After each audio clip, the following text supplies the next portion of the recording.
Basically result यही।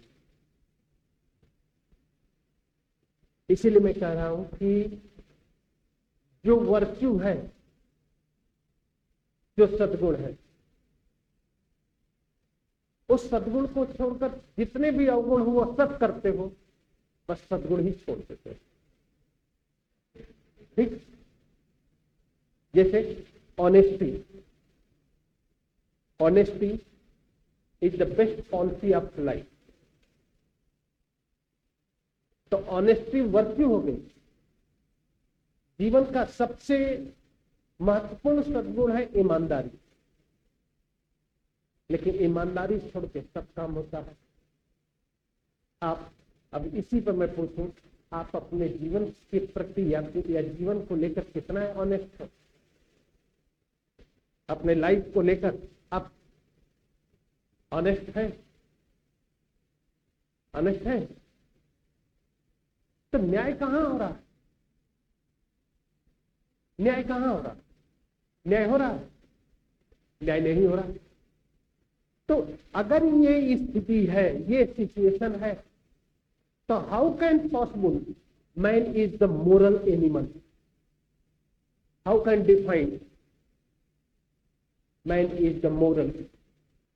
इसलिए जब अरिस्टोटल का एथिक्स का थॉट आएगा, और एथिक्स के थॉट में, एथिक्स का विचार देने के पीछे उसका एक ही पर्पज है कि मनुष्य का आचरण कैसा होना चाहिए। एथिक्स के थॉट के पीछे उसका एक ही पर्पज है, वो डिफाइन करता है अपने एथिक्स के विचारों से कि मनुष्य का आचरण होना कैसा चाहिए। तो उस विचार में उसने दो प्रकार के थॉट देता है, एक इंटेलेक्चुअल वर्च्यू एंड एक मोरल वर्च्यू। इंटेलेक्चुअल वर्च्यू का वो ज्यादा एक्सप्लेनेशन नहीं करता, लेकिन मोरल वर्च्यू का एक्सप्लेनेशन करता है। नैतिक सद्गुण का वह विचार देता है, नैतिक सद्गुण के बारे में अपना थॉट देता है। और फिर नैतिक सद्गुण के विचार को देते समय अरिस्टोटल फिर उसी पर चला जाता है, मिडिल पॉइंट। ठीक, मध्यम मार्ग का अनुसरण। क्यों? क्योंकि प्लेटो भी जस्टिस के माध्यम से, प्लेटो भी जस्टिस के माध्यम से मोरल लॉ दे रहा है, नैतिक नियम दे रहा है। लेकिन प्लेटो का जो मोरल लॉ है, नैतिक नियम है, वह आइडियलिस्टिक ज्यादा है, आदर्श ज्यादा है।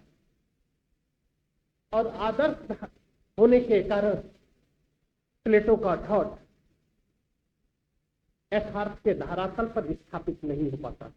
And then Plato was the first utopian political thinker. ठीक, यानी प्लेटो प्रथम स्वप्नलोकीय राजनीतिक विचारक था, क्योंकि जिस आदर्श को, जिस नैतिकता के नियम को उसने एक्सेप्ट किया, उस नैतिकता के नियम, वह नैतिकता का नियम खुद स्थापित नहीं कर पाता, क्योंकि प्लेटो की आलोचना सिर्फ इसी बेस पर की जाती है या किया जाता है। अगर प्लेटो के विचारों का क्रिटिसिज्म अगर देखते हो, प्लेटो के विचारों का, तो जितने भी क्रिटिसिजर हैं, जितने भी क्रिटिसाइज करने वाले थिंकर हैं, चाहे वो क्रासमैन हो, रसेल हो, पापर हो, जितने भी हैं, मैक्सी तो यहां तक कह देता है प्लेटो के विचारों को कि, कहता है ना, प्लेटो कहता है कि without philosopher king there is no establishment of the ideal state. यानी दार्शनिक राजा के अभाव में आदर्श राज्य की स्थापना नहीं हो सकती। प्लेटो का विचार यही है। मैक्सी कहता है कि दार्शनिक राजा के सिद्धांत का प्रतिपादन करके प्लेटो कहीं स्वयं तो शासन नहीं करना चाहता था, क्योंकि तत्कालीन समय में प्लेटो से बड़ा कोई दार्शनिक था ही नहीं। लेकिन जब प्लेटो के विचारों को देखा जाता है, प्लेटो के विचारों की स्थिति को देखी जाती है, तो मैक्सी का कमेंट, क्योंकि अगर राजा दार्शनिक राजा के नहीं मिलने से अगर आदर्श राज्य की स्थापना नहीं हो पाती है, और प्लेटो से बड़ा उस समय कोई दार्शनिक था ही नहीं, तो क्या प्लेटो पर यह आरोप लगाना सही लगता है कि दार्शनिक राजा के सिद्धांत का प्रतिपादन करने के पीछे प्लेटो स्वयं शासन करना चाहता था? अगर ऐसा कहता है, ऐसा अगर सही है, तो दार्शनिक राजा तब क्यों जाता है प्लेटो अपनी दूसरी किताब लॉज और स्टेट्समैन में और कहता है कि there is no possible of the ideal state on the Republic, यानी रिपब्लिक के आदर्श राज्य की स्थापना इस पृथ्वी पर संभव नहीं है? क्यों कहता है? और तब जाके लॉज और स्टेट्समैन में कहता है कि सब आइडियल स्टेट की बात करता है। यानी मीन इसका मतलब यही हुआ ना कि प्लेटो के विचार, यानी प्लेटो के विचार का जो मोरल थॉट है, प्लेटो के विचार का जो नैतिक थॉट है, नैतिकता की जो पराकाष्ठा है, वो प्लेटो के विचारों में दिखाई पड़ती है। और प्लेटो के जब विचारों में दिखाई पड़ती है तो प्लेटो के विचार उस यथार्थ जीवन में स्थापित नहीं हो पाते हैं।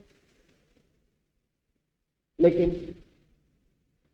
प्लेटो का जो यह विचार है वह यथार्थ जीवन में नहीं लागू होता, इसलिए अरस्तु ने जो अपना नैतिक विचार दिया वह सामाजिक जीवन का है। वह सामाजिक जीवन में पॉसिबल है, वह सामाजिक जीवन में पॉसिबल है। और जब सामाजिक जीवन में पॉसिबल है तो ऐसी स्थिति में क्या होता है? ऐसी स्थिति में होता है कि समाज के लिए, समाज की स्थिति के लिए अरिस्टोटल का विचार ज्यादा महत्वपूर्ण हो जाता है। ठीक, इसलिए जब वर्चू की बात आती है तो वर्चू के बारे में मोरल वर्चू की ज्यादा बात करता है और कहता है कि वह आचरण में दिखना चाहिए, कार्य में मेरे दिखना चाहिए। इसलिए कहता है कि justice is the action of the virtue, जो हमारे लिए सद्गुण है, यानी आज की स्थिति में, आज के एज में। इसीलिए कहता है कि virtue that is the change according time and condition of the person. प्रत्येक व्यक्ति के लिए सद्गुण परिवर्तित होता है, क्योंकि हो सकता है आज आपके लिए पढ़ाई वर्चू है लेकिन मेरे लिए पढ़ाई वर्चू नहीं है। लेबर के लिए पढ़ाई वर्चू है, लेबर के लिए पढ़ाई वर्चू नहीं है कि नहीं? फादर के लिए पढ़ाई वर्चू नहीं है, मां के लिए पढ़ाई वर्चू नहीं है। अगर वर्चू का मापदंड यानी सद्गुण का मापदंड एक ही होता, सबके लिए एक होता, तो ऐसा पॉसिबल नहीं है। इसलिए अरिस्टोटल खुद कहता है कि वर्चू सबके लिए एक जैसा नहीं है, प्रत्येक व्यक्ति के लिए समय और परिस्थितियों के अनुसार वर्चू चेंज होता रहेगा, सद्गुण चेंज होते रहेंगे। इसलिए आज जो मेरे लिए वर्चू है हो सकता है कि कल मेरे लिए वर्चू नहीं है। मेरे लिए वर्चू है पढ़ाना, ये मेरा सद्गुण है। आप लोग का वर्चू है पढ़ना, आप लोग का वर्चू क्या है? पढ़ना। और मेरा वर्चू क्या है? पढ़ाना। तो कैसे कर सकते हैं कि equal virtue of the all person in society? How can possible the equal virtue in all society? Possible है? देखिए, इसलिए अरस्तु का विचार है, अरस्तु का थॉट है, अरस्तु की स्थिति है कि सद्गुण के संबंध में इसलिए कहता है कि हैप्पीनेस, जीवन का उद्देश्य आनंद की प्राप्ति है।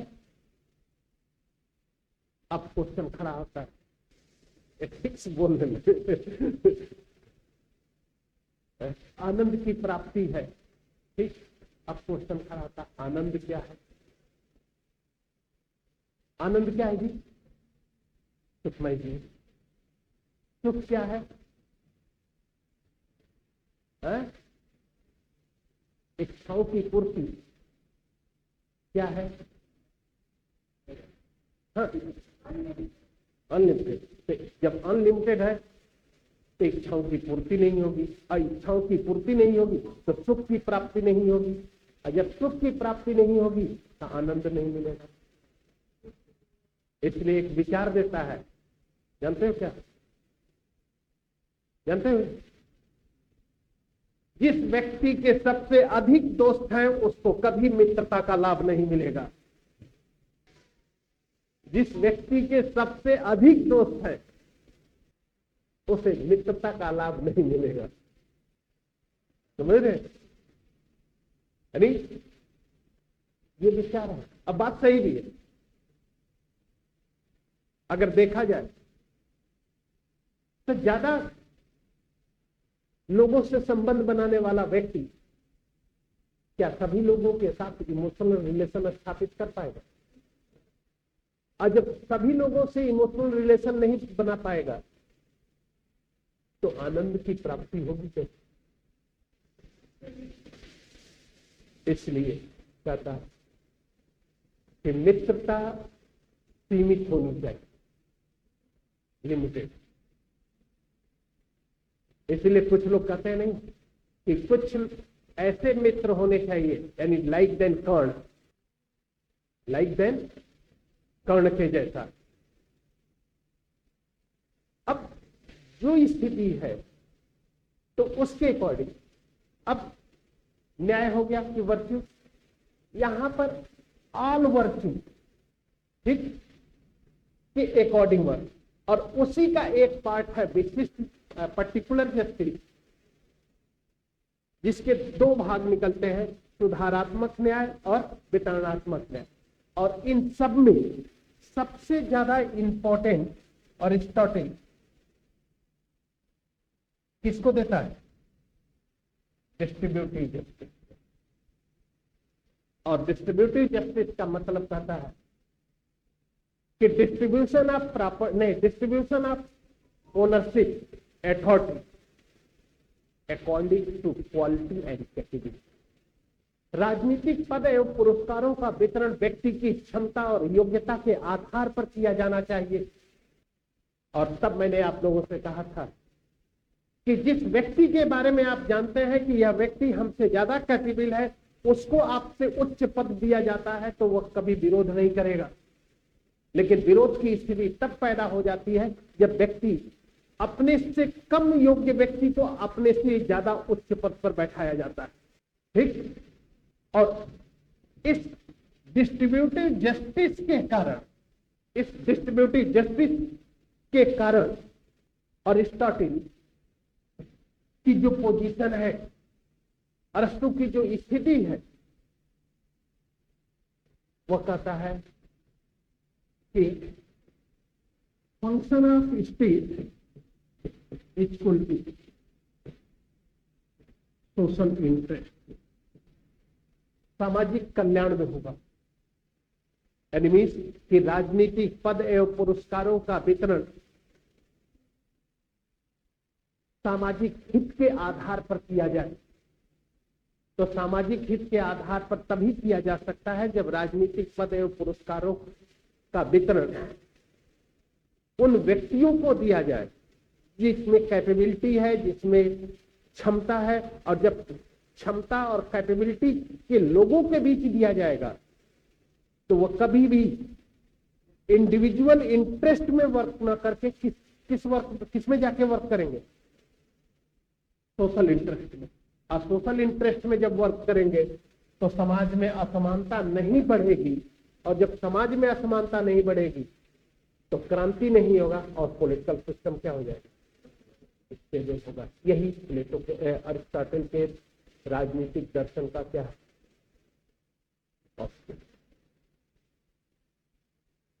ठीक।